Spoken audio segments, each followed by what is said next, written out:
اعوذ باللہ من الشیطان الرجیم بسم اللہ الرحمن الرحیم الصلاۃ والسلام علیک یا سیدی یا رسول اللہ وعلی آلک واصحابک یا سیدی یا حبیب اللہ۔ تمام اسٹوڈنٹس کو اور ہمارے دوستوں کو، ماؤں بہنوں کو ہماری تفسیر کی کلاس میں خوش آمدید۔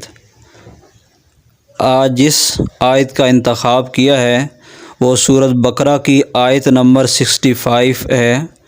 سب سے پہلے ہم اس کی تلاوت کریں گے اور پھر اس کے بعد اس کا ترجمہ پیش کریں گے۔ اللہ تبارک و تعالی جل شانہ ارشاد فرماتے ہیں وَلَقَدْ عَلِمْتُمُ الَّذِينَ نَعْتَدَوْا مِنْكُمْ فِي السَّبْتِ فَقُلْنَا لَهُمْ كُونُوا قِرَادَةً خَاسِئِينَ۔ اب اس کا ایک ہی لفظ کا ترجمہ سنیں اور جتنے بھی ہمارے اسٹوڈنٹ ہیں، دوسرے ہمارے جو دوست ہیں سنتے ہیں، وہ ہمارے اس ایک ایک لفظ کو سنا کریں اور سمجھا کریں۔ انشاءاللہ یہ جو اسٹوڈنٹ ہیں ان کو اس میں کافی مدد ملے گی اور وہ ان کو سکول میں اور یونیورسٹی میں بھی اس چیز کا فائدہ ہوگا۔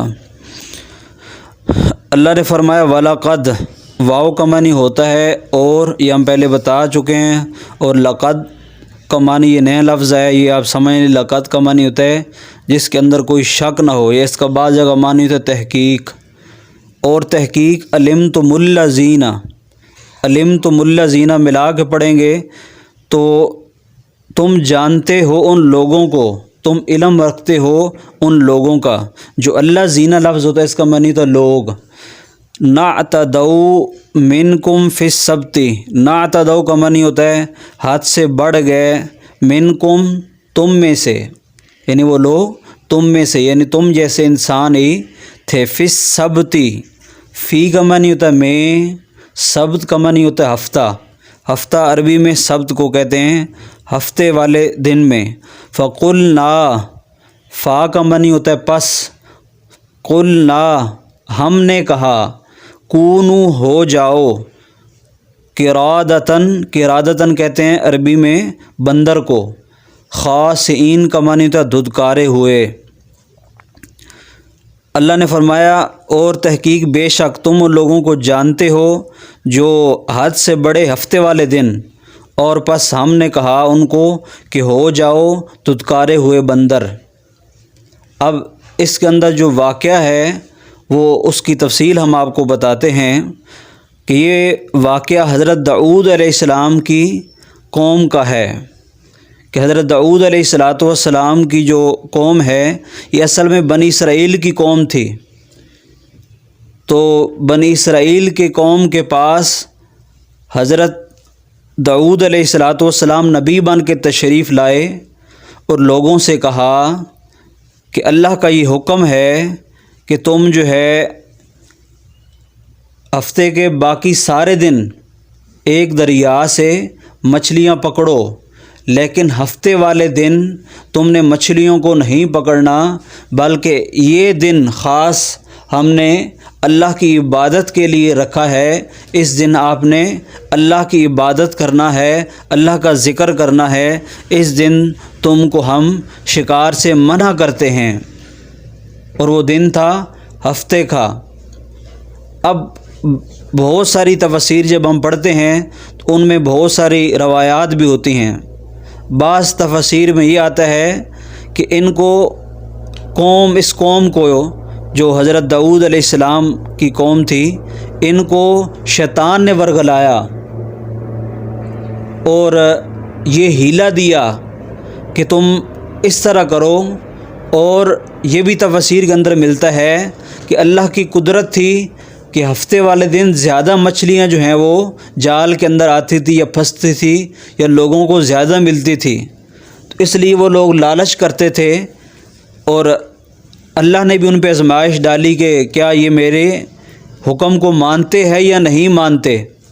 اب یہاں پر میں یہ بھی چھوٹا سا یہاں پہ پوائنٹ ضمنی طور پہ عرض کر دوں، جیسے ہماری قوم کے لیے اللہ نے کہا کہ جب جمعے کی اذان ہو جائے تو کیا کرو، اپنے کام کو، اپنے کاروبار کو چھوڑ دو،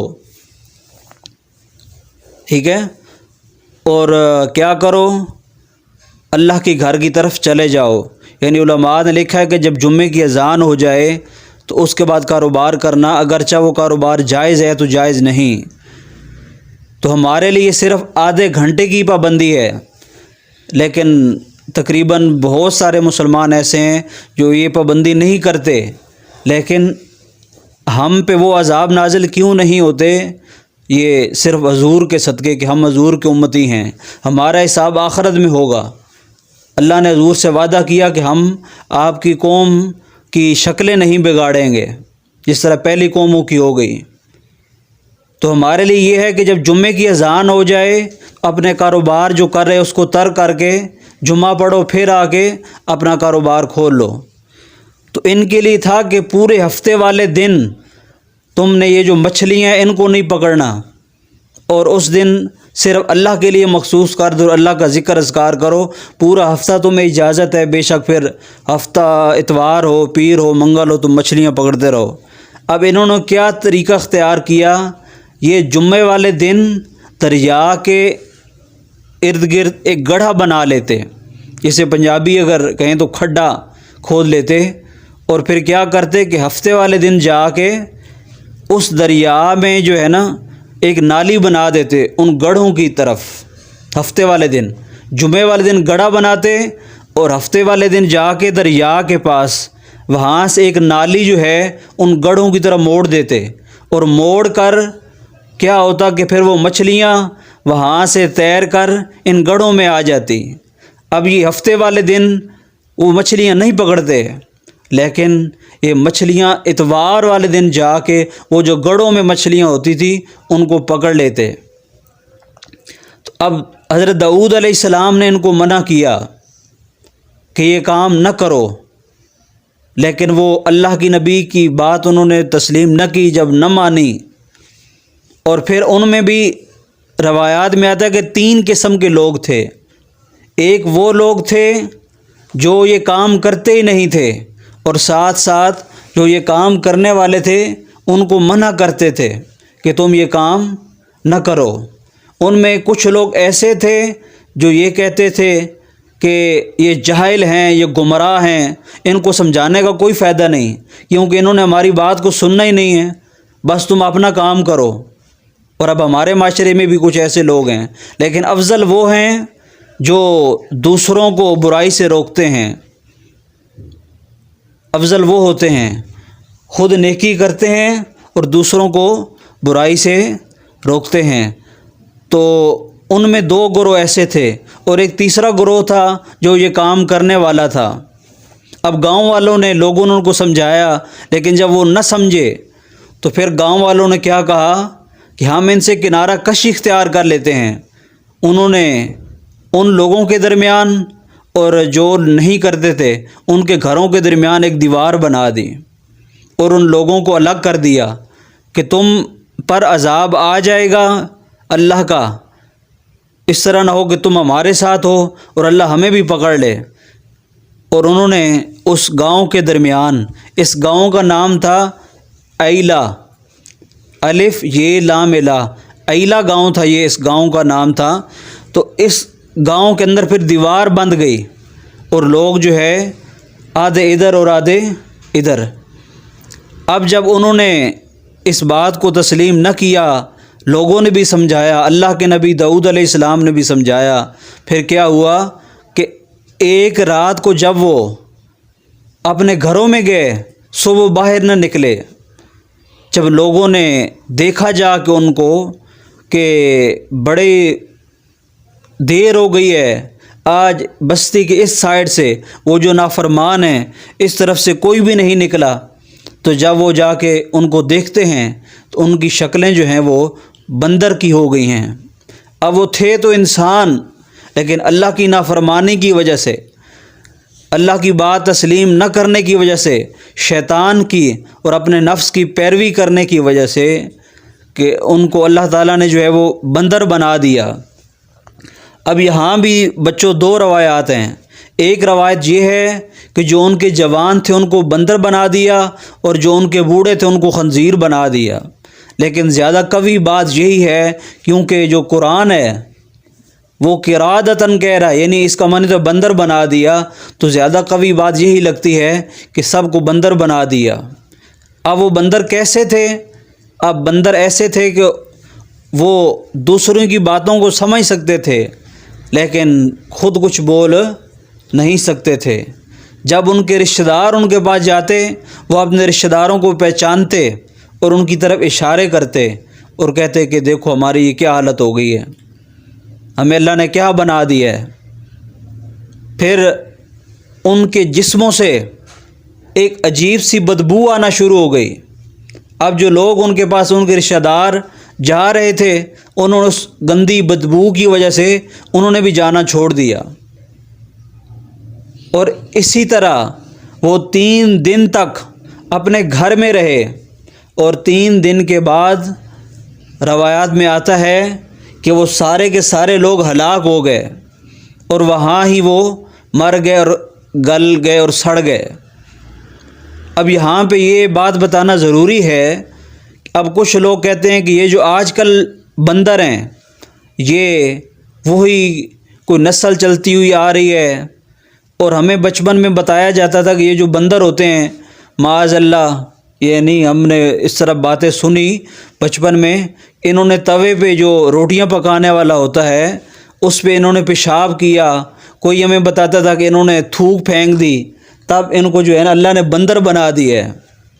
تو یہ جو بندر ہے یہ ایک جانور ہے، جس طرح باقی جانور ہیں، وہ جس قوم کو اللہ نے بندر بنایا تھا ان کی صورتیں بگاڑ دی تھی، وہ صرف 3 دن تک زندہ رہے، اور پھر 3 دن بعد وہ جو ہے وہ اسی جگہ پہ، یعنی وہاں ہی وہ سارے لوگ 3 دن کے بعد خود بخود ان کو موت آ گئی اور ان کا انتقال ہو گیا۔ تو یہ حال ہوتا ہے ان قوموں کا جو اللہ کی نافرمان ہوتی ہیں، جو اللہ کی بات کو نہیں مانتے۔ تو اللہ کی بارگاہ میں دعا کریں گے کہ اللہ ہمیں ایسے عذابوں سے اللہ محفوظ رکھے، اور ہم بھی بڑے گناہ گار ہیں، ہماری عوام بھی اللہ کی نافرمانیاں کر رہی ہے، لیکن یہ حضور کا صدقہ ہے، حضور کی امت پہ خصوصی اللہ کا کرم ہے کہ اللہ نے ان کو بچا رکھا ہے۔ نہیں تو پہلے قومیں اگر کوئی گناہ کرتا تو ان کے دروازے کے باہر لکھا جاتا اس نے فلاں گناہ کیا ہے، اور بعض کے ماتھوں کے اوپر جو ہے قوموں کو لکھ دیا جاتا اس نے جو ہے وہ فلاں گناہ کیا ہے۔ اور اس طرح کسی کو بندر بنا دیا، کسی پر کیسے کیسے عذاب جو ہے، جب ہم جیسے جیسے آگے پڑھیں گے تو آپ کو بتائیں گے کہ قوموں پر کیسے کیسے اللہ نے عذاب جو ہیں وہ نازل کیے ہیں۔ تو یہ اللہ نے ہمیں جو بچایا ہے یہ حضور کے صدقے بچایا ہے۔ تو اللہ ہم کو حضور کے صدقے اس جہان میں بھی عذاب سے دور رکھے، اور اس جہان میں بھی، یعنی جو آخرت کا جہان ہے، حضور کے صدقے اللہ ہمیں اس جہان میں بھی عذاب سے بچائے۔ یہ تھا آج کا سبق۔ امید ہے دوستوں کو ہماری یہ ویڈیو پسند آئی ہوگی۔ اگر ہماری یہ ویڈیو آپ کو پسند آئی ہے تو ہماری ویڈیو کو لائک کر دیں، اور اگر کوئی سوال ہے اس ویڈیو کے متعلق یا اور کوئی اسلامی سوال ہے تو آپ کامنٹ میں آ کے اپنا سوال ہم سے کر سکتے ہیں، اور اگر مزید ایسی ویڈیو سننا چاہتے ہیں تو ہمارے چینل کو سبسکرائب کر دیں۔ ایک نئی ویڈیو کے ساتھ آپ کے ساتھ ملاقات کریں گے، تب تک کے لیے اللہ حافظ۔